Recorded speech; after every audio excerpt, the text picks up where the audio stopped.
Salam əziz müəllimlər, mən Murad müəllim. 3 may 2026-cı il tarixində Naxçıvan Respublikasındakı müdavimlər üçün keçirilən sertifikasiya imtahanının sual izahlarını verdik. E, Üzrlü səbəblərdən qısa kəsinti olduğu üçün 25 və 26 nömrəli sualların izahı qaldı. Bunları ayrıca çəkməyə qərar verdim. Deməli, 25-ci sualda DNT molekulunda ADN nukleotidlərinin guanin nukleotidlərinə olan nisbəti 2-nin 1-ə şəklindədir və bu molekulda cəmi 102 nukleotid olarsa, ümumi hidrogen rabitələrin sayının cəmini hesablayın deyir. Burada 2-nin 1-ə nisbəti varsa ADN və guanin arasında yazaram. 2x plus 3, 2x plus x şəklində bərabər eləyərəm ümumi nukleotid sayına 102-yə. Buradan x-in bərabərdir 34-ə. Təbii ki, bu guaninlə sitozinin cəmi olmuş oldu 34 olaraq.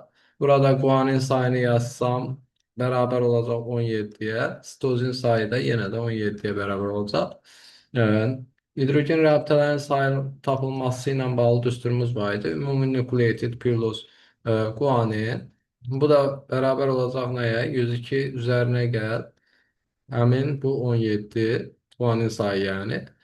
Buradan doğru cavab olacaq 119. 26-cı sualda isə deyir, natamın dominantlıq şəraitində aparılan aşağıdakı çarpazlaşmaların hansından alınan nəsildə iki fenotip olar? İki fərqli fenotip müşahidə edilir yəni.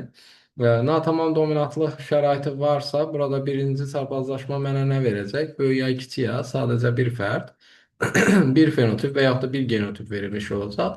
Bu mənə nə verəcək? Böyük ya kiçik ya və kiçik ya kiçik ya şəklində verəcək. Yəni iki fenotip vermiş olacaq, iki fərqli fenotip.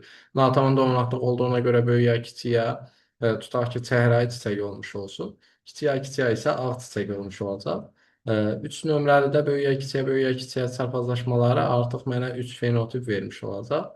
E, Yəni burada böyük yağlar, böyük yağ, kiçik yağ, plus kiçik yağlar əmələ gəlmiş olacaq. Üç fərqli fenotip oldu, lazım deyil bizə.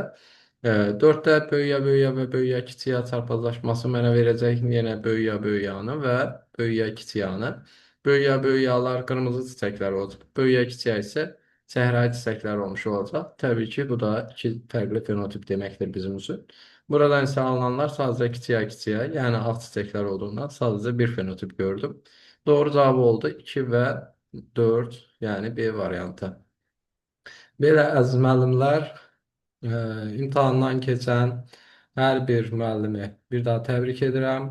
E, Keçə bilməyənlər üçün isə növbəti imtahan üçün uğurlar arzu edirəm. Dinlədiyiniz üçün təşəkkür edirəm. Sağ olun, salamat qalın.